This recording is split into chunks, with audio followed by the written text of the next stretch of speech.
Hello friends, आप देख रहे हैं रिपेयर विथ एम चैनल।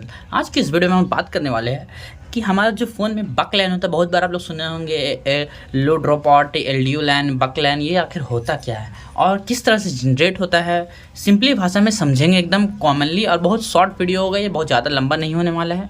इसमें आपका बक लैन का जो कन्फ्यूज़न है वो आपका ख़त्म हो जाएगा।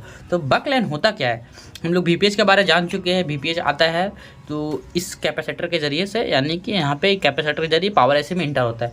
पावर एसी में हमारा VPH लैन तो आ जाता है, लेकिन VPH लैन का काम यहाँ पे क्या है, VPH क्यों आता है? तो VPH आने का मेन रीज़न होता है हमारा VPH जो होता है 3.7 से 4.2, जितना आपका बैटरी में वोल्टेज होगा उतना आता है VPH।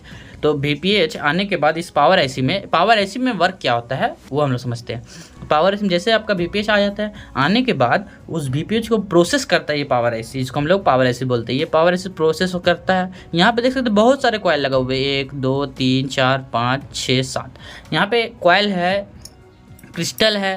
तो ये करता क्या काम क्या है, तो यहाँ से हमारा वोल्टेज जनरेट होता है बक लाइन, जिसको हम लोग बक लाइन बोलते हैं। जो पावर आईसी का आउटपुट लाइन होता है इसको हम लोग सेकेंडरी लाइन भी बोलते हैं। तो सेकेंडरी लाइन में जो बक लाइन जनरेट होता है, तो इसमें होता क्या है, तो जो हमारा वोल्टेज इंटर होता है पावर आईसी में, जो होता है 4.2 से 3.7 से 4.2 होता है अमूमन, तो वो वोल्टेज को डाउन करते हैं और एम्पेयर को बूस्ट करते हैं। हम लोग समझते हैं कंजर्वेशन ऑफ मास से क्या कहता है, एनर्जी नेदर बिन क्रिएट और नॉट डिस्ट्रॉय। तो यहाँ पे ना एनर्जी हमारा बर्बाद हो रहा है और ना ही क्रिएट यहाँ बन रहा है। तो इसको कन्वर्ट करते हैं हम लोग इस पावर आईसी के ज़रिए में।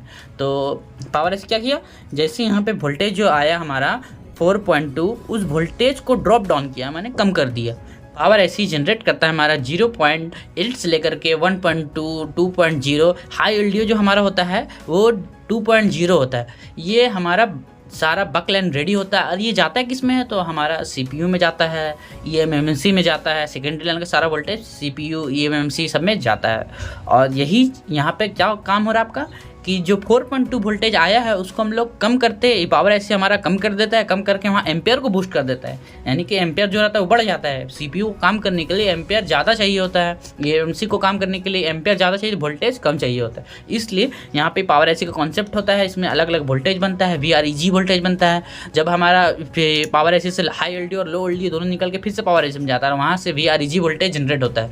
यानी कि जो हम लोग 1.8 का वोल्टेज जैसे कि बहुत सेक्शन में जाता है, लगभग हमारा इसमें चले जाता है, चार्जिंग आईसी में जाता है 1.8 का वोल्टेज, लाइट आईसी में जाता है 1.8, जिसको इनेबल सिग्नल बोलते हैं हम लोग, PWM LCD कनेक्टर पे जाता है, ग्राफिक्स सेक्शन में जाता है। तो ये बहुत सारा वोल्टेज VREG जाता है ट्रांसफ़र होकर सब जगह पे। और eMMC में और प्रोसेसर में हमारा जो है एम्पेयर ज़्यादा चाहिए होता है, वोल्टेज कम चाहिए होता है। आई होप आपको ये वीडियो पसंद आया होगा। अगर वीडियो पसंद आया तो वीडियो को लाइक करें, चैनल को सब्सक्राइब करें। आपको कोई सुझाव हो तो कमेंट करके जरूर बताएं। Thank you.